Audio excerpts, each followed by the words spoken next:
Some games don't need realistic graphics or huge open worlds to feel good to play. Sometimes all it takes is a simple idea done really well. And somehow a game this simple managed to become something a lot bigger. This is Clone Drone in the Danger Zone. At its core, Clone Drone in the Danger Zone is a very simple game. You play as a robot dropped into a series of arenas where your only goal is to survive. You fight other robots one round at a time, using whatever weapons and abilities you have.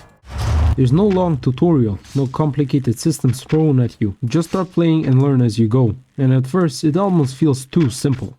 But the more time you spend with it, the more the simplicity starts to change. What feels basic at the start slowly becomes something a lot more deliberate. You begin to notice small things like how enemies move, how they attack, and how much space you actually have. Because underneath it, there's a lot more going on than you expect. Unlike most games, there's no traditional health bar protecting you. You don't slowly lose health over time, and you don't get many chances to recover. One clean hit, and you're out. The game uses a voxel-based system, meaning your body can be destroyed piece by piece. If your arm gets cut off, you lose the ability to fight properly. If you lose a leg, your movement changes completely. And because of that, every encounter feels unpredictable. You can win in seconds, or lose just as fast. And when you lose, the game doesn't just reset you, instead you come back as a clone. And you have to start from the beginning, again.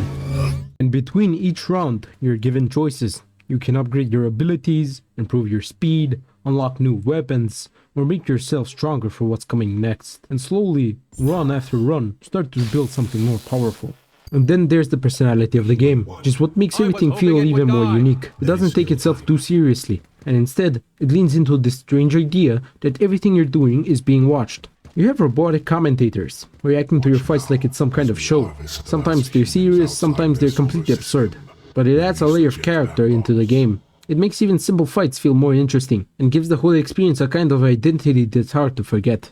And when you put all that together, the simple design, the intense combat, the constant tension, it's not hard to see why this game got attention. Because even though it looks simple, it creates moments that are genuinely exciting to watch, and even more satisfying to play.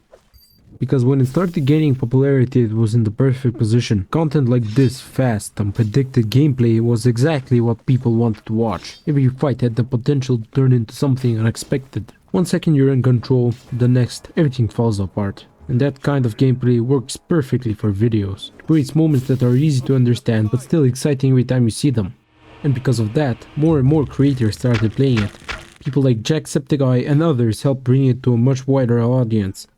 But like a lot of games that grow quickly, that attention didn't last forever. Over time, new games started to take its place. New ideas, new trends, new things for people to focus on. And slowly people moved on. Not all at once, but gradually. The videos became less frequent, the conversation slowed down, and the game stopped being a part of the constant spotlight. But that doesn't mean the game disappeared. It didn't suddenly become worse, and didn't lose what made it enjoyable. Clone Drone still has players. People still come back to it, still play it, still enjoy it. The only thing that really changed is how often people talk about it.